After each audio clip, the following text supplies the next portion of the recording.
मैं अतुल जी आपसे एक बात बता रहा हूँ, अगर आप अच्छे हैं ना, अगर आप अच्छे हैं तो आपको अच्छे से ही मुलाकात होगा। सही बात, ये ध्यान में रखिएगा।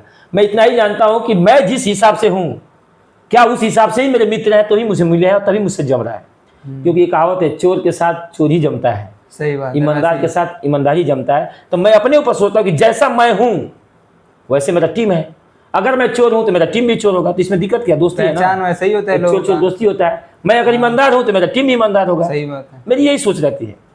जैसा मतलब आदमी होगा वैसा पहचान बनाएगा जी। अगर मैं अच्छा आदमी हूँ तो मैं अच्छे लोगों से पहचान बनाऊंगा, अगर मैं चोर होता तो मैं उनसे पहचान बनाता। अतुल जी, किसी को टिप्पणी टिप्पणा करने से कोई फायदा नहीं मिलता है, किसी को उंगली दिखाने से फायदा नहीं मिलता। आप खुद से सोच लो कि आप कैसे हो। सही बात। मुंह पे तो तारीफ दुश्मन करता है, दोस्त नहीं। तो मेरा ये जो मेरे प्रति वीडियो बनाते हैं ऐसे, वो मेरे दोस्त हैं, उनको वही छवि है, वो कर रहे हैं, अच्छी बात है। मुझे प्राउड फील होता है। अगर आप कुछ करोगे ना तो आपके हंसने वाले भी लोग होने चाहिए। मैं एग्जांपल आपको बताया था ना, कि अगर कोई चीज को रिस्क ले रहे हैं, आप काम कर रहे हैं, तो सक्सेसफुल हुए तो आप खुश, और नहीं सक्सेसफुल हुए तो दोस्त और रिश्तेदार खुश।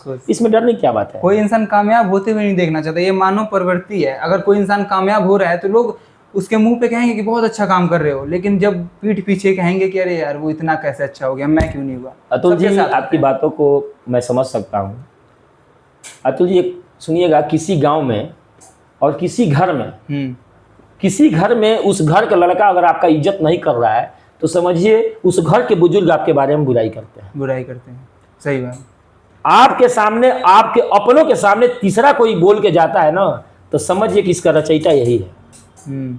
कहीं ना कहीं अब देखिए, बहुत से लोग ऐसे हैं ना कि मैंने खुद ऑब्जर्व किया है कि दूसरे की बुराई करते हैं, आगे कहते हैं कि अरे उसने तो तुम्हारे बारे में ये कह दिया। तो मुझे ऐसा लगता है कि हर इंसान को उनसे कहना चाहिए कि देखो, सामने वाले ने मुझसे क्या बोला ये मत बताओ, तुमने सुन कैसे लिया। अगर मेरे खास आदमी हो तो तुमने वो बात सुन कैसे लिया, कोई जवाब आपको एक ही बात बोला ना, यही बात है। मैंने आपको एक छोटा सा बात, मैं जान रहा था कि आप क्या आगे बोलने वाले हैं, समझ गया, मैं आपकी भावनाओं को समझ गया, इसीलिए मैं एक्सप्लेन किया कि अगर आपके सामने ही, आपके दोस्त के सामने ही आपका दोस्त खड़ा है और तीसरा कोई आके और आपको सुना के जा रहा है, इसके मतलब वो गलत नहीं है, आपका दोस्त गलत है। दोस्त गलत, उसका रचयिता वही है, कहानी बनाने वाला वही है।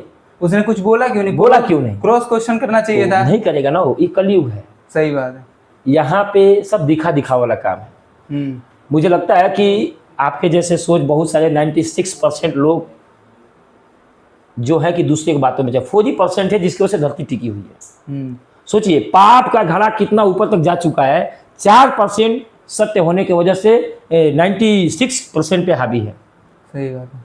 ये पहला बार ऐसा हो रहा है। ये कलयुग बोलता है कि आप कहते क्या हो, करते क्या, उससे मतलब नहीं है, मुझे स्वार्थ है तो आपके साथ हूँ मैं।